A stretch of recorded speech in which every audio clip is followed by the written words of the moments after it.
ಗಂಟೆ 11 ಗಂಟೆ ಕಳೀತು. ಹೊರಗಡೆ ನೋಡುವ, ಓ ಮೈ ಗಾಡ್, ಹೊರಗಡೆ ಮಳೆ ಬರ್ತಾ ಇದೆ. ನನಗೆ ಈ ರೂಮಲ್ಲಿ ಒಳಗಡೆ ಕೂತ್ಕೊಂಡ್ರೆ ಗೊತ್ತಾಗೋದಿಲ್ಲ ಮಳೆ ಎಲ್ಲ ಬರ್ತಿರೋದು. ಈಗ ನೋಡಿ ಡೋರ್ ಓಪನ್ ಮಾಡಿದ್ರೆ ಗೊತ್ತಾಯ್ತು ಮಳೆ ಜೋರಾಗಿ ಬರ್ತಿದೆ ಅಂತೇಳಿ. ಹಗಲೆಲ್ಲ ನೋಡುವಾಗ ಮಳೆನೇ ಬರ್ತಿರಲಿಲ್ಲ, ಇಲ್ಲಿ ಮಾತ್ರ ಹೀಗಿದೆ ವೆದರ್ ಎಲ್ಲ. ಅದರ ಜೊತೆ ಗುಡುಗು ಕೂಡ ಬರ್ತಾ ಇದೆ ನೋಡಿ ಇಲ್ಲಿ. ಆ ಕಡೆ ಈ ಕಡೆ ಬೆಳಗ್ಗೆ 4 ಗಂಟೆ 5 ಗಂಟೆಗೆ ಎದ್ದೇಳುವಾಗ ಹೇಗಿದೆ ಆ ಥರ ಕಾಣಿಸ್ತಿದೆ ಅಲ್ವಾ ಮೋಡ ಎಲ್ಲ.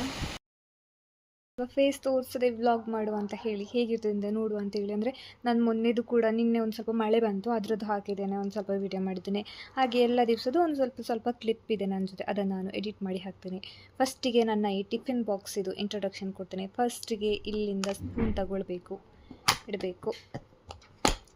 ಹಾಗೆ ಆಮೇಲೆ ಈ 2 ಬಾಕ್ಸಲ್ಲಿ ಏನೂ ಇಟ್ಟಿಲ್ಲ ನಾನು, ಇದು 2 ಖಾಲಿ.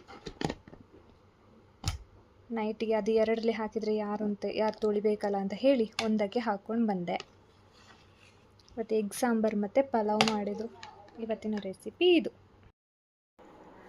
ಇದು ಇವತ್ತಿನ ನನ್ನ ಸಣ್ಣ ಮಿನಿ ವ್ಲಾಗ್ ಆಗಿದೆ. ಈ ವಿಡಿಯೋ ನಿಮಗೆ ಇಷ್ಟ ಆದರೆ ಲೈಕ್ ಮಾಡಿ, ಶೇರ್ ಮಾಡಿ, ಕಮೆಂಟ್ ಮಾಡಿ, ಹಾಗೆ ತಪ್ಪದೆ ಸಬ್ಸ್ಕ್ರೈಬ್ ಮಾಡಿ.